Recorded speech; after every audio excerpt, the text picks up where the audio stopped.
We're going to go through wrist flexion passive range holds. So for this exercise, I'm demonstrated seated, and I'm going to use a slightly lower box than what I'm sitting on. You could do this standing. You can also use the floor for this exercise as well. I'm just going with ease and comfort. So the exercise is going to bring my wrist into end range flexion, but this is active and I want to go to my passive. So I'm going to passively guide my wrist further to an area where I struggle to actively hold that position. And then I'm going to lift off, try to hold this contraction. So essentially I'll be thinking about contracting this region here and also here of my palm, my fingers, to hold this active flex position of the wrists. So to give you an example, I'm going to use this box. I'm going to place my wrist over the box as so. Now if I start off and I've got my shoulder slightly in front, away from the angle of my fingers pointing, this is not necessarily lengthening just yet for me.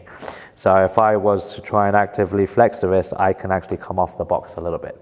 But if I start to then move back, and now I try to flex my wrist, it's becoming a harder task. I'm also experiencing the tissues being lengthened that make this task slightly more challenging. So I am now at an end range. The task would then be to contract everything here, here, here, to hold this position so that when I move my hand away from the box, I'm going to come off it slightly. I don't have any lag.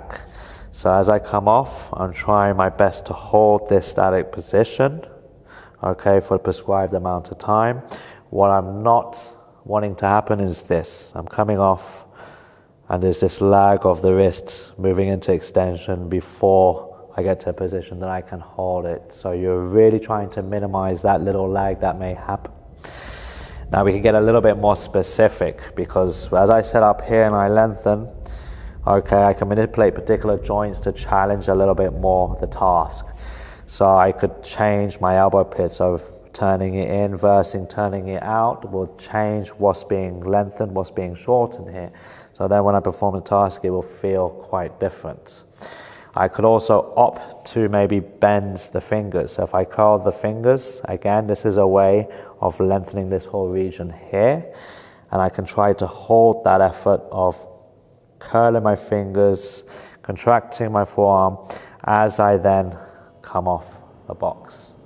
The reason I mention this is because if you are now using this exercise to help train maybe an injury, and we've been working quite specifically when you're maybe performing the pales and rails work to find this particular line of tension that was giving you issues, and you're working on opening that up, then for this particular exercise, I suggest trying to adopt that same setup, same position that you're working your pales and rails set, and then trying to perform the passive range holds in that particular position.